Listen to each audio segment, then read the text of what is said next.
Hello students, I am Anurag Rai. In this video, I am going to explain chapter 6 from your English textbook Flamingo NCERT class 12th.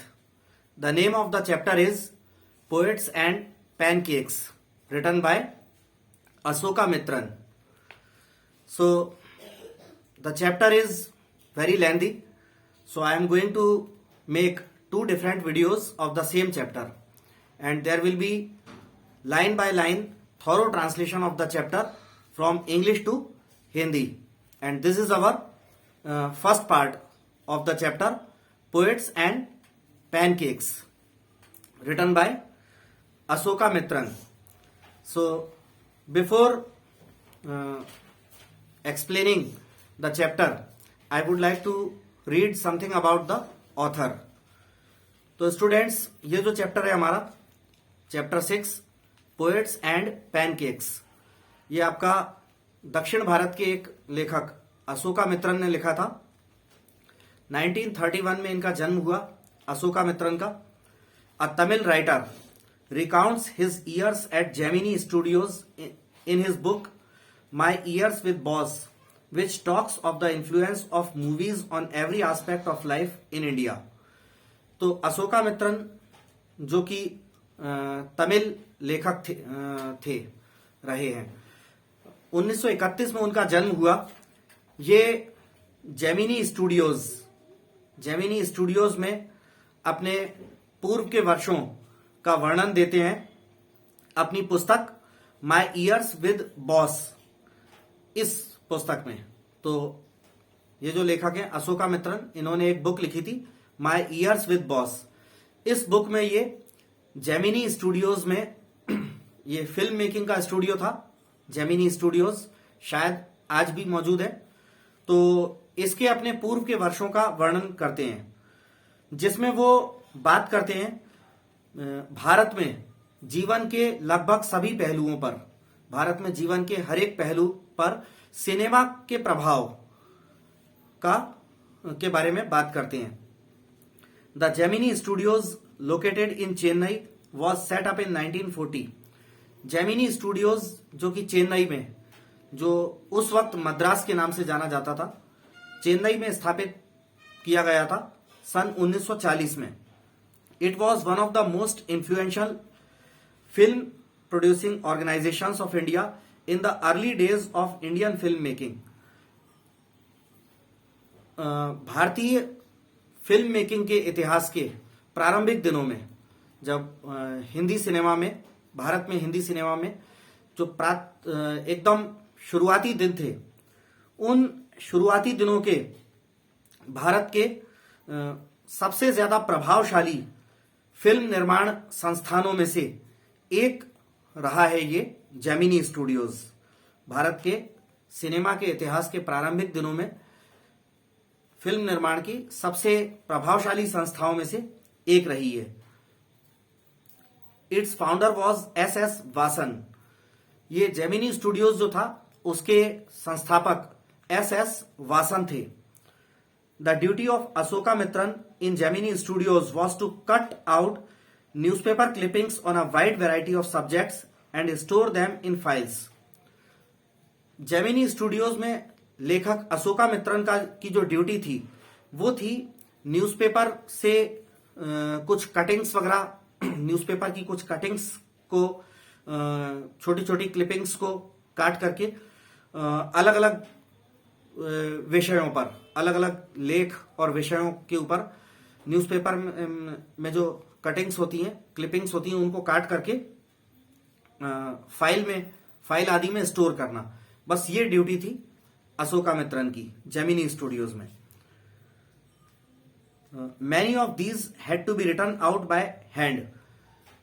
और लेकिन कई सारे ऐसे थे कि जिनको हाथों से लिखा जाता था। तो न्यूज़पेपर की जो क्लिपिंग्स थी, उनके रिकॉर्ड को ये फाइलों में दर्ज करते थे, कई सारियों को ये हाथ से लिखते थे।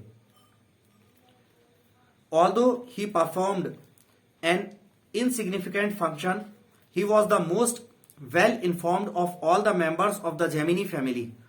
हालांकि वो एक लेखक जो हैं अशोका मित्रन, ये जेमिनी स्टूडियोज में बहुत ही एक तुच्छ सा, हल्का फुल्का छोटा सा काम करते थे, बड़ा तुच्छ सा काम करते थे, लेकिन फिर भी वो जेमिनी परिवार के सभी सदस्यों में सबसे ज्यादा जानकार माने जाते थे। आगे है, the following is an excerpt from his book my years with boss. ये जो हम चैप्टर पढ़ रहे हैं ये अशोका मित्रन की एक बुक थी, माई ईयर्स विद बॉस, इसमें से लिया गया एक खुलासा है। तो अब हमारा चैप्टर स्टार्ट होता है यहां से। Pancake was the brand name of the makeup material that Gemini Studios bought in truck loads. तो पैनकेक जो है, वैसे पैनकेक का जो हिंदी में अर्थ होता है वो होता है मालपुआ। ये एक प्रकार की इंडियन स्वीट डिश है मालपुआ, आप लोगों ने जरूर सुनी होगी और खाई भी होगी। तो पैनकेक जो है वो मेकअप का जो सामान आता है, कॉस्मेटिक्स के आइटम्स आते हैं मेकअप वगैरह के, तो मेकअप के मटेरियल में एक कंपनी का ब्रांड नेम है जिसको कि जेमिनी स्टूडियोज जो है ट्रक लोड्स में गाड़ियां भर भर के मंगाया करता था। Greta Garbo must have used it, miss Gauhar must have used it, Vyjayanthimala must also have used it, but Rati Agnihotri may not have even heard of it. तो ग्रेटा गार्बो जो कि एक स्वीडन की एक्ट्रेस थी, स्वीडिश एक्ट्रेस थी, उसने इसका जो पैनकेक जो था मेकअप के मटेरियल का ब्रांड नेम, पैनकेक को उसने इस्तेमाल अवश्य ही किया होगा। मिस गौहर जो है एक वो इंडियन एक्ट्रेस थी, उन्होंने भी पैनकेक का इस्तेमाल अवश्य ही किया होगा। लेकिन रति अग्निहोत्री, ये भी एक भारतीय अभिनेत्री थी, इन्होंने शायद पैनकेक का नाम शायद सुना भी नहीं होगा। The makeup department of the Gemini studios was in the upstairs of a building that was believed to have been Robert Clive's stables. Gemini studios का जो मेकअप डिपार्टमेंट था वो एक बिल्डिंग की ऊपर के माले में, ऊपर के फ्लोर में रहा करता था, जो कि रॉबर्ट क्लाइव का अस्तबल टाइप का माना जाता था। A dozen other buildings in the city are said to have been his residence. शहर में, चेन्नई शहर में तकरीबन एक दर्जन और इमारतें, बिल्डिंग्स जो है रॉबर्ट क्लाइव का रेसिडेंस कही जाती थी, मानी जाती थी। For his brief life and an even briefer stay in Madras, Robert Clive seems to have done a lot of moving besides fighting some impossible battles in remote corners of India and marrying a maiden in St. Mary's Church in St. George in Fort St. George in Madras। तो कह रहे हैं आगे कि अपने संक्षिप्त जीवन में, अपने छोटे जीवन में और उससे भी अधिक संक्षिप्त मद्रास में ठहरने के दौरान क्या था, रॉबर्ट क्लाइव जो थे वो ऐसा प्रतीत होता था कि बहुत सारी यात्राएं यहां वहां बहुत घूमे थे अपने छोटे से जीवन काल में, और मद्रास में और संक्षिप्त स्टे के दौरान रॉबर्ट क्लाइव ने बहुत सारी यात्राएं करी थी, यहां वहां घूमे थे। भारत के दूरस्थ इलाकों में असंभव से प्रतीत होने वाले युद्धों को लड़ने के अलावा और मद्रास में Saint George Fort, Saint George किले में सेंट मैरीज चर्च में एक कुमारी कन्या से शादी करने के अलावा और भारत के दूरस्थ दूर दराज के इलाकों में असंभव से प्रतीत होने वाले युद्धों को लड़ने के अलावा रॉबर्ट क्लाइव ने कई सारी यात्राएं और करी थी। The makeup room had the look of a hair cutting salon with lights at all angles around half a dozen large mirrors। Gemini studios का जो मेकअप रूम था वो किसी नाई के हेयर कटिंग सैलून, किसी बार्बर के हेयर कटिंग सैलून जैसा दिखाई पड़ता था, जिसमें हर कोने पे लाइटें लगी हुई थी और लगभग आधा दर्जन बड़े बड़े मिरर्स, आईने लगे हुए थे. They were all incandescent lights, so you can imagine the fiery misery of those subjected to makeup. और वे सारी लाइटें जो थी वो बड़ा ही हॉट प्रकाश वाली, बहुत गर्मा गर्म लाइटें थी. तो आप उस आग जैसी धधकती हुई दरिद्री या दयनीय स्थिति का अंदाजा लगा सकते हैं जो उन लोगों के साथ गुजरती थी जिनका मेकअप होता था. तो मेकअप के दौरान बहुत सारी चकाचौंध कर देने वाली आग जैसी गर्म लाइटें जलती थी.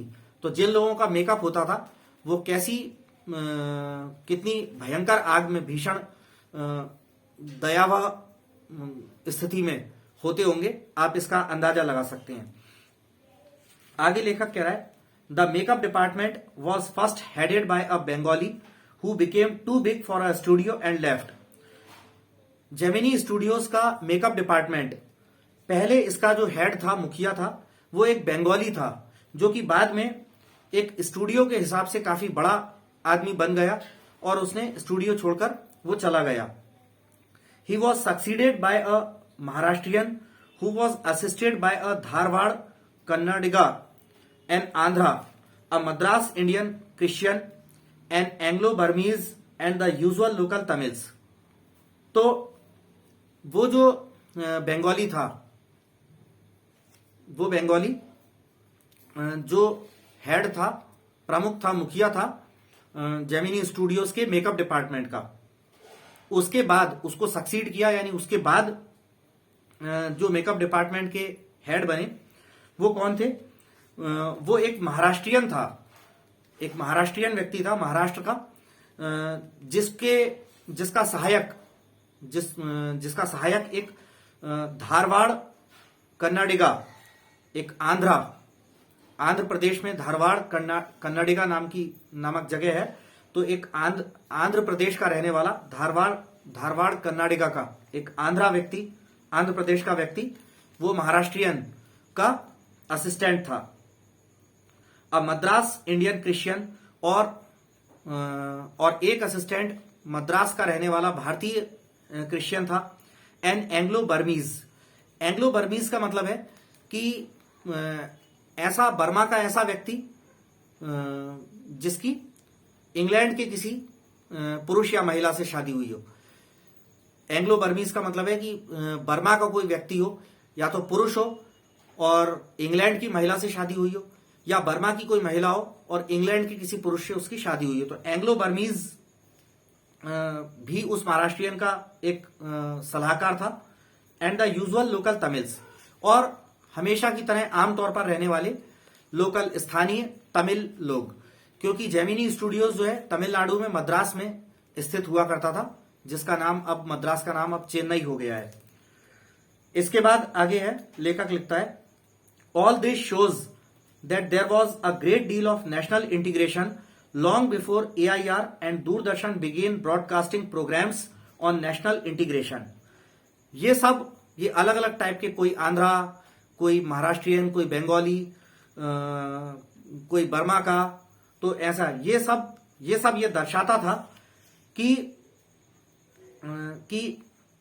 AIR ऑल इंडिया रेडियो और दूरदर्शन ने जो राष्ट्रीय एकता और अखंडता पर जब कुछ कार्यक्रम वगैरह प्रसारित करना शुरू किए थे, तो उससे पहले ही जो है अच्छा खासा राष्ट्रीय एकता जेमिनी स्टूडियोज में दिखाई देती थी, क्योंकि देश के अलग अलग राज्यों के बहुत सारे लोग एकीकृत होकर एकता में काम करते थे.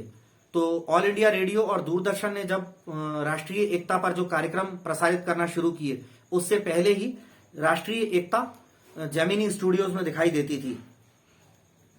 आगे है, this gang of nationally integrated makeup man could turn any decent looking person into a hideous crimson hued monster with the help of truck loads of pancake and a number of other locally made potions and lotions.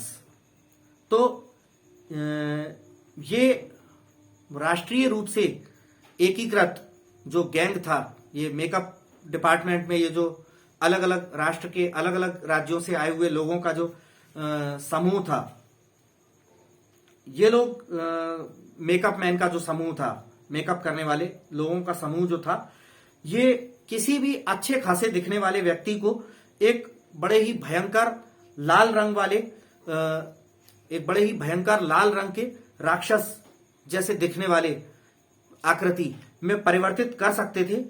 वो उन pancakes की मदद से, वो makeup के सामानों की मदद से जो जेमिनी स्टूडियोज ट्रक भर भर के खरीदा करता था। और इसके अलावा बहुत सारे अन्य जो है खाने पीने वाली दवाइयां और चेहरे पर लगाने वाली औषधियां, जिनको लोशंस कहते हैं, इनकी मदद से लोशंस जो चेहरे पे लगाने वाली जो औषधियां होती हैं बॉडी पे या चेहरे पे लगाने वाली औषधियां, और पोशंस जो खाने या पीने वाली औषधियां होती हैं उनकी, और पैनकेक्स की मदद से ये राष्ट्रीय रूप से एकीकृत मेकअप मैन का जो समूह था, ये किसी भी अच्छे खासे आदमी को एक बड़े ही भयानक कुरूप लाल रंग के राक्षस में परिवर्तित कर सकते थे। Those were the days of mainly indoor shooting and only 5% of the film was shot outdoors. वे उस दौर के दिन थे जब केवल इनडोर्स शूटिंग होती थी, यानी कि अंदर स्टूडियोज में ही ज्यादातर शूटिंग हुआ करती थी। सेट्स वगैरह बने रहते थे स्टूडियोज में, ज्यादातर शूटिंग वहीं होती थी। और मात्र 5% शूटिंग जो है आउटडोर्स, बाहर कहीं ओरिजिनल जो है स्पॉट्स पर आदि पर हुआ करती थी। तो ज्यादातर शूटिंग जो है 95% शूटिंग सेट्स पर ही, स्टूडियोज के अंदर ही हुआ करती थी उन दिनों में। I suppose the sets and studio lights needed the girls and boys to be made to look ugly in order to look presentable in the movie.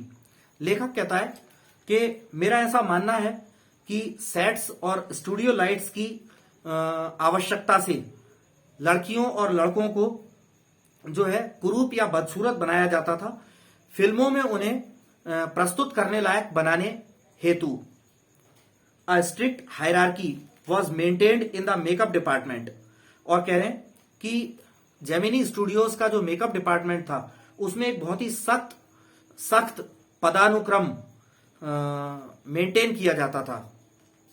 जैसे the chief makeup man made the chief actors and actresses ugly, his senior assistant the second hero and heroine, the junior assistant the main comedian and so fourth.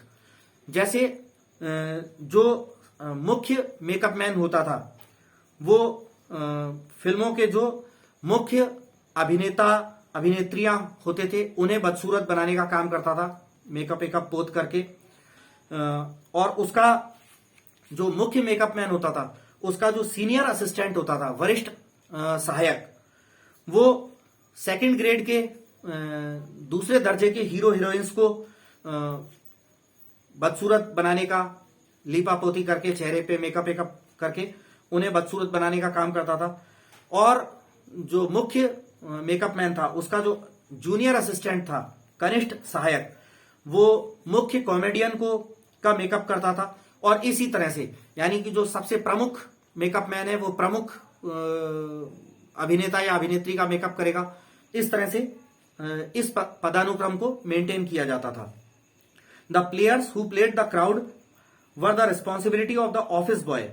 और वे अभिनेता या अभिनेत्रियां जो आमतौर पे भीड़ का काम करते हैं, जैसे फिल्मों में आपने कभी देखा होगा कि कोई हीरो या हीरोइन डांस कर रहे हैं तो उनके आसपास काफी सारी और पब्लिक भी डांस करती है, तो वैसे जो भीड़ का जो रोल करने वाले जो अभिनेता या अभिनेत्रियां होते थे उनको मेकअप वगैरह लगाने पोतने का काम ऑफिस बॉय किया करता था। Even the makeup department of the Gemini studio had an office boy. लेखक कह रहा है कि जेमिनी स्टूडियो का जो मेकअप डिपार्टमेंट था उसमें भी एक ऑफिस बॉय हुआ करता था। On the days when there was a crowd shooting, you could see him mixing his paint in a giant vessel and slapping it on the crowd players। और कह रहे हैं कि जब कभी भी ऐसी कोई शूटिंग होती थी जहां काफी सारे लोगों को बुला के भीड़ वगैरह की शूटिंग कराई जाती थी, तो आप ये ऑफिस बॉय को एक बड़े से बर्तन के अंदर पेंट वेंट आदि मिलाकर घोल के, पैनकेक्स वगैरह का पेंट वगैरह चेहरों पे पोतने वाले कलर्स को घोलते हुए देख सकते थे। और भीड़ का किरदार निभाने वाले अभिनेता अभिनेत्रियों के चेहरे पर हाथों से थोपते हुए, पोतते हुए आप देख सकते थे इस ऑफिस बॉय को। The idea was to close every pore on the surface of the face in the process of applying makeup. और विचार जो था वो ये था कि मेकअप लगाते समय चेहरे पर एक एक जो पोर होता है, रोम छिद्र होता है, वो पूरा का पूरा लोशंस वगैरह से भर जाना चाहिए, ढक जाना चाहिए, बंद हो जाना चाहिए।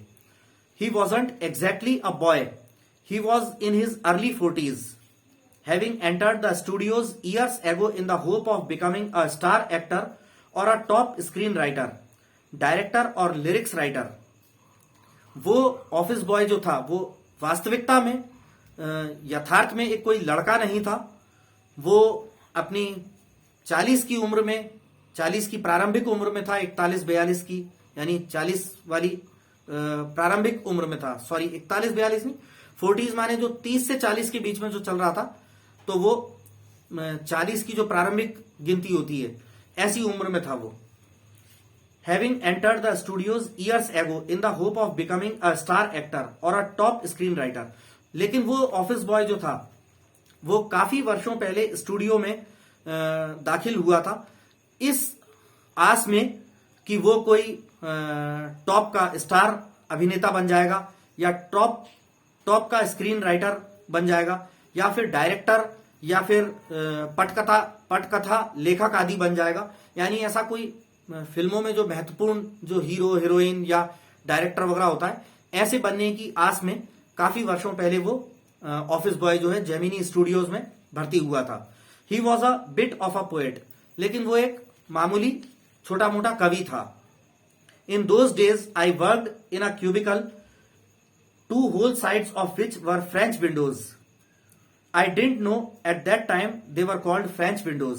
लेखक कहता है उन दिनों में मैं एक घन के आकार वाले एक चैम्बर में, ऑफिस में काम किया करता था, जिसकी जो है पूरी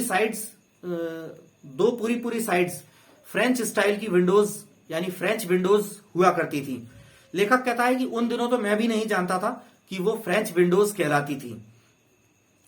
seeing me sitting at my desk tearing up newspapers day in and day out, most people thought I was doing next to nothing.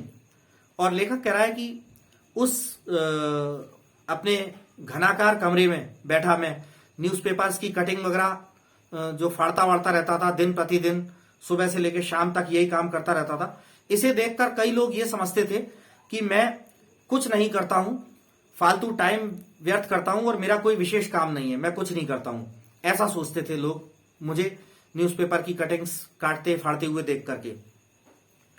आगे लेखक कहता है it is likely that the boss thought likewise so. और ऐसी भी संभावना थी कि हमारा जो जेमिनी स्टूडियोज का जो मालिक था, बॉस था, वो भी शायद उन लोगों की तरह सोच सकता था कि मैं कोई विशेष काम नहीं करता हूं, ऐसी भी संभावना थी।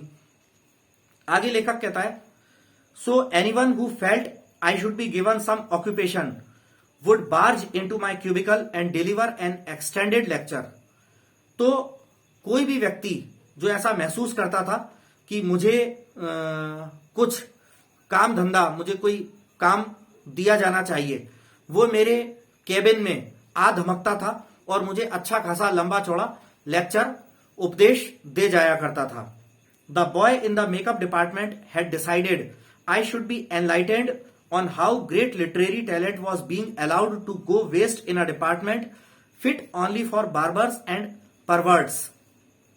तो ये कह रहे हैं कि मेकअप डिपार्टमेंट का वो जो लड़का था, मेकअप बॉय, मेकअप डिपार्टमेंट का वो जो ऑफिस बॉय, मेकअप डिपार्टमेंट का वो लड़का ऑफिस बॉय जो था, उसने ऐसा तय किया कि मुझे, लेखक अपने बारे में कह रहा है कि मेकअप डिपार्टमेंट का वो जो लड़का था, ऑफिस बॉय था, उसने ऐसा तय किया कि मुझे थोड़ी बुद्धि या ज्ञान दिया जाना चाहिए कि किस प्रकार महान साहित्यिक प्रतिभा वाले व्यक्ति जो है एक ऐसे डिपार्टमेंट में जाकर अपना समय बर्बाद कर रहे थे जो डिपार्टमेंट सिर्फ नाइयों या विकृत दिमाग वाले व्यक्तियों के लिए उपयुक्त था।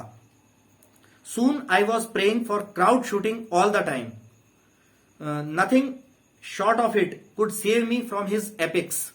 लेखक कहता है जल्दी ही मैं ये प्रार्थना कर रहा था, जल्दी ही मैं ये प्रार्थना कर रहा होता था कि हर समय भीड़ वाली शूटिंग हुआ करे, जहां काफी सारी पब्लिक, फिल्म में ऐसे कई सारे दृश्य आते हैं जहां भीड़ को दिखाना होता है, तो जल्दी ही मैं ऐसी दुआ कर रहा था कि भीड़ वाली शूटिंग होती रहे। इससे कम कोई भी चीज मुझे मेकअप डिपार्टमेंट का वो जो लड़का था ऑफिस बॉय, उसके प्रवचनों से इससे कम कोई भी चीज मुझे नहीं बचा सकती थी।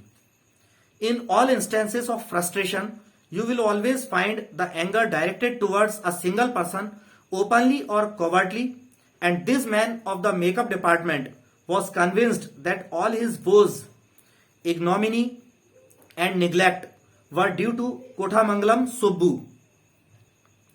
तो लेखक कहता है कि कुंठा के सारे मामलों में जो मन की जो कुंठा होती है, यानी मन जब कुंठित हो जाता है, हताशा और निराशा से भर जाता है, तो लेखक कह रहा है हताशा या कुंठा के सारे मामलों में आप हमेशा ये पाओगे कि इंसान का गुस्सा जो है वो एक अकेले व्यक्ति की तरफ होता है, चाहे खुलकर या छुपकर। और मेकअप डिपार्टमेंट का ये आदमी, ये ऑफिस बॉय, ये मेकअप डिपार्टमेंट का ये आदमी इस बात से अच्छी तरह से सहमत था, इस बात को अच्छी तरह से मानता था कि उसके सारे दुख, उसकी सारी बदनामी और उसकी अनदेखी, ये सब कुछ जो थी वो कोठामंगलम सुब्बू नाम के एक व्यक्ति के कारण ही थी। ऐसा मेकअप डिपार्टमेंट के उस लड़के, उस आदमी के द्वारा माना जाता था कि उसकी सारी कुंठा, उसकी सारी बदनामी और उसके सारे दुख का कारण कोठामंगलम सुब्बू है। ऐसा वो लड़का मेकअप डिपार्टमेंट का मानता था। Subbu was the number 2 at Gemini Studios. Subbu जो है, उसके कारण भी थे कि सुब्बू जो है जेमिनी स्टूडियोज में दूसरे नंबर पर आता था, उसका रुतबा, उसकी इंपॉर्टेंस जो है सेकंड नंबर पर थी। आगे है, he couldn't have had a more encouraging opening in films than our grown up makeup boy had. लेकिन सुब्बू जो है वो हमारा ये जो बड़ा हो चुका मेकअप बॉय था, उसकी तुलना में फिल्मों में अधिक उत्साही शुरुआत नहीं कर सकता था। On the contrary, he must have had to face more uncertain and difficult times, for when he began his career there were no firmly established film producing companies or studios। बल्कि इसके विपरीत सुब्बू जो है उसने कहीं ज्यादा अनिश्चित और कठिन समयों का, सुब्बू ने कहीं ज्यादा कठिन और कहीं ज्यादा अनिश्चित समय का सामना किया था। क्योंकि जब सुब्बू ने फिल्मों में अपना करियर शुरुआत करी थी, तब जो है फिल्म जगत में कोई अच्छे से मजबूती से स्थापित फिल्म निर्माण की जो है कंपनियां या स्टूडियोज आदि नहीं हुआ करते थे। अच्छे मजबूत फिल्म स्टूडियोज, फिल्म निर्माण के ऑर्गेनाइजेशन, संस्थाएं, कंपनीज आदि नहीं हुआ करती थी जब कोठामंगलम सुब्बू ने अपनी फिल्मों में करियर की शुरुआत की थी। तो सुब्बू को मेकअप डिपार्टमेंट के इस बॉय की तुलना में सुब्बू ने ज्यादा कठिन और ज्यादा अनिश्चित समय का सामना किया था। आगे बोल रहे हैं, even in the matter of education, specially formal education, Subbu couldn't have had an appreciable lead over our boy. तो कह रहे हैं कि शिक्षा के मामले में भी, यहां तक कि खास तौर पे औपचारिक शिक्षा के मामले में भी सुब्बू जो है, हमारा यह मेकअप डिपार्टमेंट का जो बॉय है, उसकी तुलना में अधिक प्रशंसनीय बढ़त नहीं पा पाया था Subbu. But by virtue of being born a Brahmin, a virtue indeed, he must have had exposure to more affluent situations and people. लेकिन ब्राह्मण कुल में पैदा होने के कारण, इस गुण के कारण कि वो ब्राह्मण था, कोठामंगलम सुब्बू एक ब्राह्मण था, इस गुण के कारण वास्तव में लेखक कह रहा है कि ये एक गुण ही था कि सुब्बू ब्राह्मण कुल में पैदा हुआ था। तो ब्राह्मण कुल में जाति में पैदा होने के कारण सुब्बू को ज्यादा समृद्ध, ज्यादा संपन्न स्थितियां और लोगों तक सुब्बू की पहुंच हुई। मतलब सुब्बू ज्यादा संपन्न, समृद्ध स्थितियों और लोगों से मिल पाया, उन तक पहुंच पाया। He had the ability to look cheerful at all times, even after having had a hand in a flop film. Subbu में हर समय प्रसन्न दिखाई देने की क्षमता थी, यहां तक कि फ्लॉप फिल्म दे देने के बाद भी, ऐसी किसी फिल्म के लिए काम कर देने जो कि फिल्म फ्लॉप हो जाए, उसके बाद भी सुब्बू में प्रसन्न चित्त दिखाई देने की क्षमता थी। He always had work for somebody. He could never do things on his own, but his sense of loyalty made him identify himself with his principal completely and turn his entire creativity to his principal's advantage. आगे कह रहे हैं, he always had work for somebody. Subbu जो है हमेशा किसी ना किसी के लिए काम किया करता था और he could never do things on his own. वो अपने खुद के लिए स्वयं जो है स्वयं अपने खुद के लिए कोई काम नहीं कर पाता था। But his sense of loyalty made him identify himself with his principal completely. लेकिन सुब्बू की जो वफादारी की जो भावना थी, वो वफादारी की भावना उसे उसके मुखिया या बॉस जो कहें उसके प्रति बॉस की नजरों में विशेष पहचान दिलाती थी। बॉस की नजरों में, मालिक की या मुखिया की नजरों में सुब्बू की एक विशेष पहचान होती थी उसकी वफादारी के कारण। और सुब्बू अपनी संपूर्ण सृजनात्मकता को अपने बॉस या अपने प्रमुख के फायदों के लिए, उसके लाभों के लिए अपनी पूरी सृजनात्मकता को झोंक देता था, लगा देता था। He was tailor made for films. Subbu जो है फिल्मों के लिए बिल्कुल अनुकूल व्यक्ति था। Here was a man who could be inspired when commanded. और सुब्बू यहां एक वो आदमी था सुब्बू के रूप में जिसे प्रेरित किया जा सकता था जब उसे आदेशित या निर्देशित किया जाता था तब। The rat fights the tigress under water and kills her but takes pity on the cubs and tends them lovingly. I don't know how to do the scene, the producer would say, and Subbu would come out with 4 ways of the rat pouring affection on its victim's offspring. अब कह रहे हैं कि यदि कभी फिल्मों में कोई ऐसा सीन या सिचुएशन बनती कि जब प्रोड्यूसर सुब्बू से ऐसा कहता कि चूहा, एक चूहे और बाघिन की पानी के अंदर लड़ाई होती है, पानी में एक चूहे और शेरनी की, बाघिन की, टाइग्रेस की लड़ाई होती है, जिस लड़ाई में चूहा जो है बाघिन को मार डालता है, लेकिन चूहे को बाघिन के जो शावक होते हैं, नन्हे बच्चे होते हैं, उन पर चूहे को दया आ जाती है और वो बड़े ही प्यार से उनकी चौकसी करता है, उनकी निगरानी करता है। तो प्रोड्यूसर सुब्बू से कहता कि मुझे समझ में नहीं आता कि इस दृश्य को, इस सीन को कैसे किया जाए, ये दृश्य कैसे फिल्माया जाए। तो सुब्बू जो है 4-5 अलग अलग तरीकों के साथ प्रस्तुत हो जाता, 4-5 तरीके बताता कि किस प्रकार चूहा जो है अपने पीड़ित चूहे ने जो टाइग्रेस को मार दिया था, बाघिन को मार दिया था, उसके बच्चों पर कैसे प्यार उड़ेल रहा हो, कैसे प्यार प्रदर्शित कर रहा हो। इस दृश्य को, इस सीन को कैसे फिल्माया जाए, उसके 4-5 आइडियाज सुब्बू तुरंत दे दिया करता था प्रोड्यूसर को। Good, but I am not sure it is effective enough, the producer would say, and in a minute Subbu would come out with 14 more alternatives. Producer कहता कि बहुत अच्छी बात है, लेकिन मुझे नहीं लगता कि ये तरीके जो हैं प्रभावशाली रहेंगे फिल्मांकन में। और ऐसा प्रोड्यूसर के कहने पर 1 मिनट के समय में सुब्बू 14 और नए तरीके या विकल्प प्रस्तुत कर देता कि इस दृश्य को ऐसे ऐसे और फिल्माया जा सकता है। 14-15 और विकल्प बता देता। Film making must have been and was so easy film making must have been and was so easy with a man like Subbu around. And if ever there was a man who gave direction and definition to Gemini Studios during its golden years, it was Subbu. तो कह रहे हैं कि सुब्बू के आसपास होने पर, सुब्बू के पास मौजूद होने पर जो है फिल्म मेकिंग, फिल्म बनाने का काम जो है बहुत ही आसान होता था जब सुब्बू जैसा आदमी पास होता था।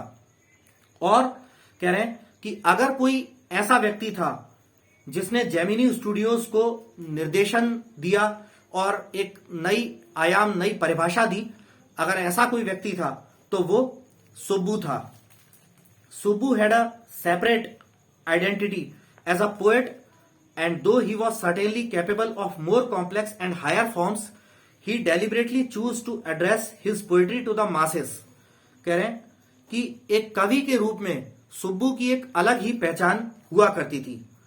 और हालांकि सुब्बू जो है कविताओं में ज्यादा जटिल और ऊंची अवस्थाओं का निर्माण करने में सक्षम व्यक्ति था, लेकिन फिर भी वो जानबूझकर अपनी कविताएं जो हैं वो आम जनता, साधारण या आम जनता के लिए अपनी कविताएं लिखा करता था।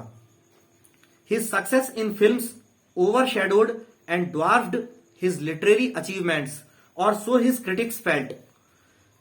फिल्मों में जो कह रहे हैं हिज सक्सेस इन फिल्म्स, फिल्मों में सुब्बू की जो सफलता थी उसने सुब्बू की साहित्यिक उपलब्धियों पर जो है साया लगा दिया था, ग्रहण लगा दिया था, या साहित्यिक उपलब्धियों को छोटा कर दिया था फिल्मों में उसकी सफलता ने। और ऐसा उसके आलोचक मानते थे। He composed several truly original story poems in folk refrain and diction and also wrote a sprawling novel Thillana Mohanambal with dozens of very deftly etched characters. Subbu ने कई सारी जो है सच्चाई से असली, बिल्कुल वास्तविकता में असली कहानी की कविताएं लिखी थी लोक परहेज और शब्द चयन में।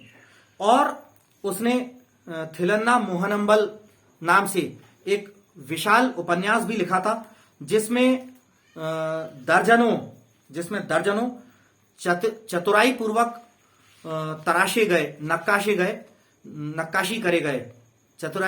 नक्काशी किए गए तराशे गए पात्र थे उस नॉवेल में जो सुब्बू ने लिखा था। किस नाम से? थिलन्ना मोहनम्बल। उसमें दर्जनों ऐसे पात्र थे जो बड़ी ही चतुराई से तराशे गए थे। आगे लेखक कह रहा है, he quite successfully recreated the mood and manner of the devadasis of the early 20th century.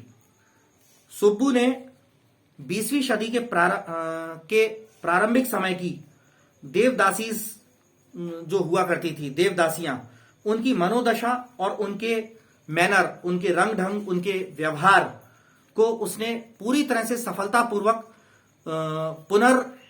जो है चित्रित किया था, दोबारा से उनका सृजन किया था। He was an amazing actor.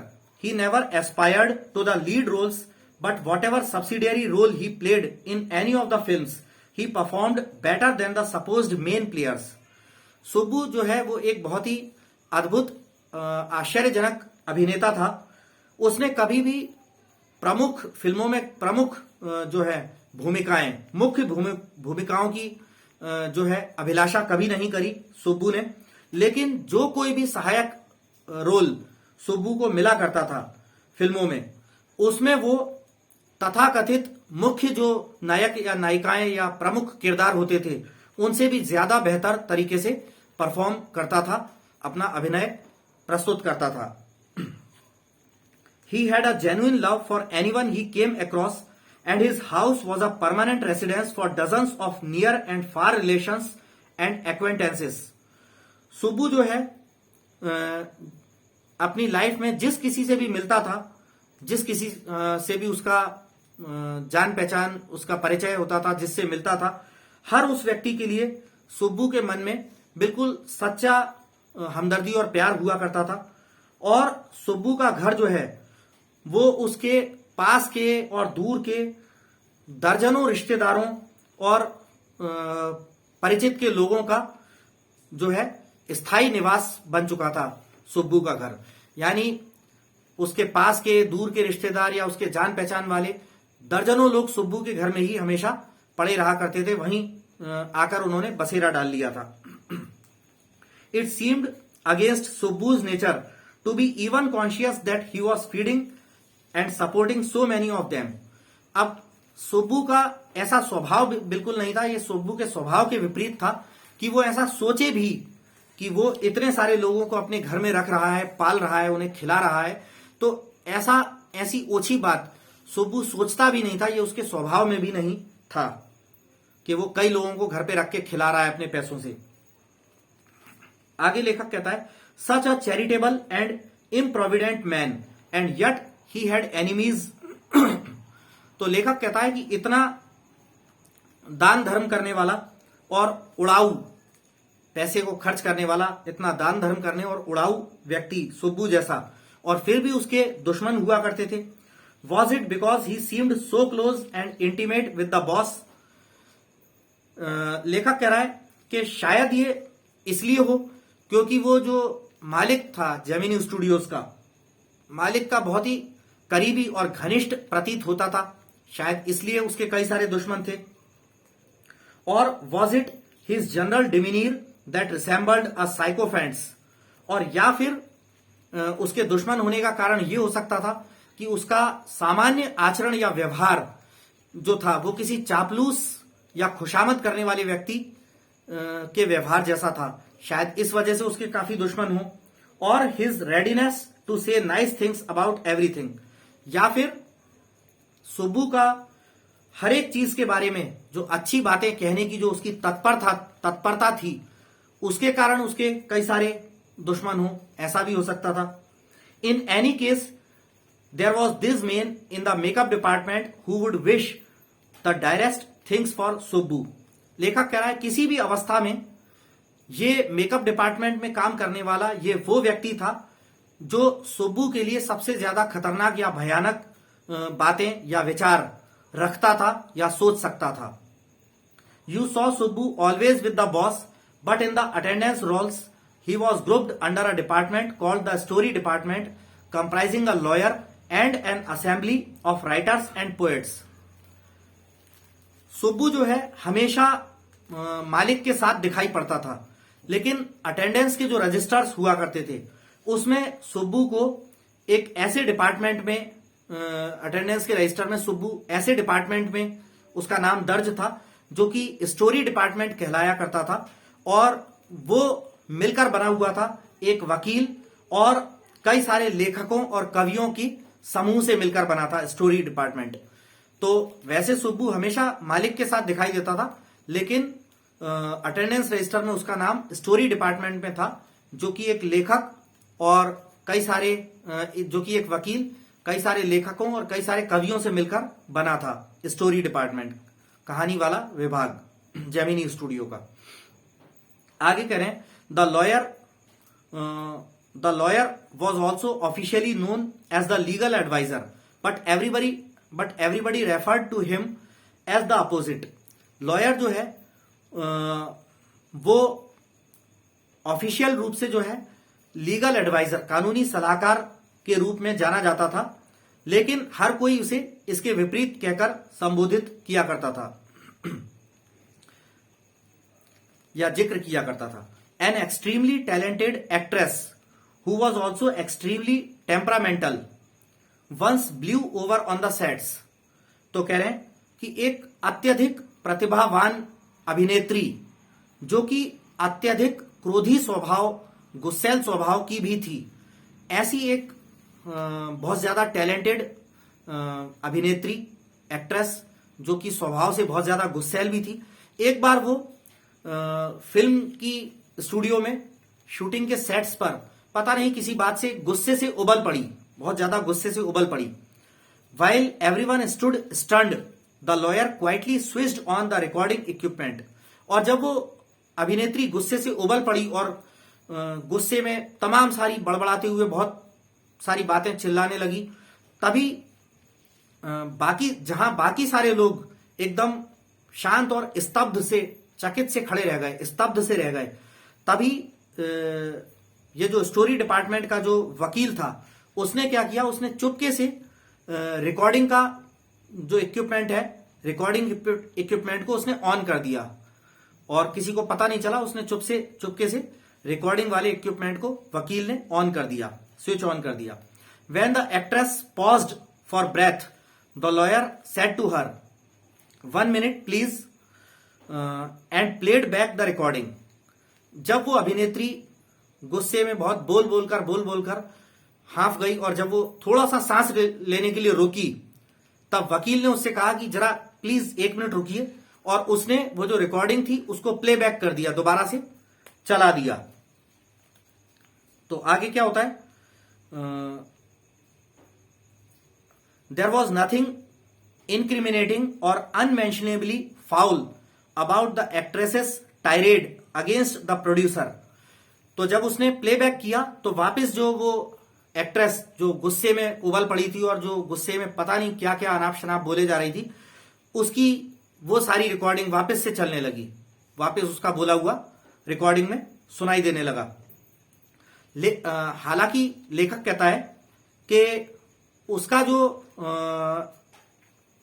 Actress का, वो जो एक्ट्रेस थी, अभिनेत्री थी, उसका प्रोड्यूसर के खिलाफ जो भी विष वमन था, जो उसने जहर उगला या निंदापूर्वक भाषण जो दिया, निंदा भाषण या विष वमन, जितना जहर उसने प्रोड्यूसर के खिलाफ उगला, उसमें प्रोड्यूसर के खिलाफ कोई दोषारोपण या कोई गंदी बात एक्ट्रेस की तरफ से हालांकि नहीं थी। But when she heard her voice again through the sound equipment she was struck dumb. लेकिन जब उसने साउंड इक्विपमेंट के माध्यम से जब दोबारा से अपनी ही आवाज को सुना तो वो एकदम से चकित रह गई और एकदम से विस्मित रह गई, बिल्कुल भौचक्की सी रह गई। A girl from the country side, she hadn't gone through all the stages of worldly experience that generally precede a position of importance and sophistication that she had found herself catapulted into। तो कह रहे हैं कि गांव से आई हुई एक लड़की जो कि सांसारिक दुनियादारी के अनुभवों की सारी अवस्थाओं से होकर गुजरी नहीं थी, और दुनियादारी की वो सारी अवस्थाएं, दुनियादारी के वो सारे अनुभव जिनसे वो लड़की होकर गुजरी नहीं थी, वो दुनियादारी के अनुभव जो कि आमतौर पर एक बड़े ही विशेष महत्व वाले या विशेषज्ञता वाली स्थिति से पहले होते हैं, जिसमें उस लड़की ने अपने आप को पहुंचा हुआ पाया था, उससे वो गुजरी नहीं थी। तो दोबारा से एक्सप्लेन कर दूं कि गांव से आई हुई एक लड़की, वो लड़की जिसने अपने आप को किस स्थिति में पहुंचा हुआ पाया, जो स्थिति विशेष महत्व वाली और विशेषज्ञता वाली, जो आमतौर पे जो होती है, एक विशेषज्ञता या विशेष महत्व वाली स्थिति से पहले की जो स्थिति होती है, जिसमें उस लड़की ने, उस एक्ट्रेस ने अपने आप को पहुंचा हुआ पाया। तो वो स्थिति जो है, दुनियादारी के सारे जो अनुभव होते हैं उनसे वो अभिनेत्री अभी गुजरी नहीं थी, गांव की अभिनेत्री। तो इस पोर्शन को मैं दोबारा से एक्सप्लेन करूंगा, थोड़ा सा कॉम्प्लेक्स है, जटिल सा है। तो ये कह रहे हैं टुकड़ों टुकड़ों में, a girl from the country side, गांव से आई हुई एक लड़की, she hadn't gone through all the stages of worldly experience, वो सांसारिक अनुभवों की सारी अवस्थाओं से होकर नहीं गुजरी थी, और सांसारिक अनुभवों की वो अवस्थाएं that generally precede a position of importance and sophistication, वो अवस्थाएं, सांसारिक अनुभवों की वो अवस्थाएं जो एक महत्व या विशेषज्ञता वाली स्थिति से पहले होते हैं, जिसमें उस लड़की ने अपने आप को पहुंचा हुआ पाया था, उन सांसारिक अनुभवों से होकर वो लड़की नहीं गुजरी थी। She never quite recovered from the terror she felt that day, उस दिन जो भय उस लड़की ने महसूस किया, उससे वो फिर कभी उबर नहीं पाई। That was the end of a brief and brilliant acting career. The legal adviser who was also a member of the story department had unwittingly brought about that sad end। और ये उस लड़की का छोटे से और एक शानदार एक्टिंग के करियर का जो है अंत हो गया। ये घटना उस लड़की के छोटे और बहुत ही शानदार एक्टिंग के करियर का अंत था। और एक कानूनी सलाहकार, एक वकील जो कि स्टोरी डिपार्टमेंट का जेमिनी स्टूडियोज में कहानी विभाग का जो सदस्य हुआ करता था, उसके कारण उसके बेइरादतन जो है उस लड़की के करियर का अंत ले आया। तो वो जो वकील था, कानूनी सलाहकार था, उसका ऐसा इरादा नहीं था उस लड़की का करियर खत्म करने का। तो ये करियर जो है उस वकील के द्वारा बेइरादा ही खत्म हो गया उस लड़की का। आगे लेखक लिखता है, while every other member of the department wore a kind of uniform khadi dhoti with a slightly oversized and clumsily tailored white khadi shirt, the legal adviser wore pants and a tie and sometimes a coat that looked like a coat of mail.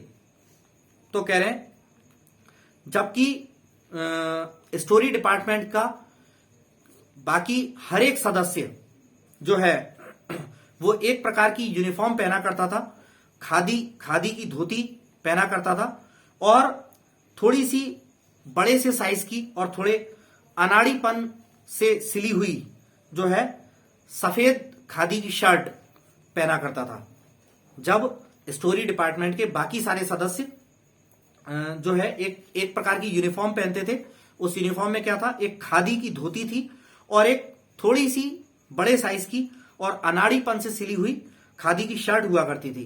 तब जो legal adviser था, ये जो वकील था, वो pant और tie पहना करता था और कभी कभी एक कोट पहना करता था, और एक ऐसा कोट जो डाक वाला, जैसे डाक विभाग का कोई पोस्टमैन पहना करता हो, उस टाइप का कोट नजर आने वाला कोट पहना करता था, पैंट और टाई पहना करता था ये वकील। Often he looked alone and helpless, a man of cold logic in a crowd of dreamers, a neutral man in an assembly of Gandhitis and Khaditis।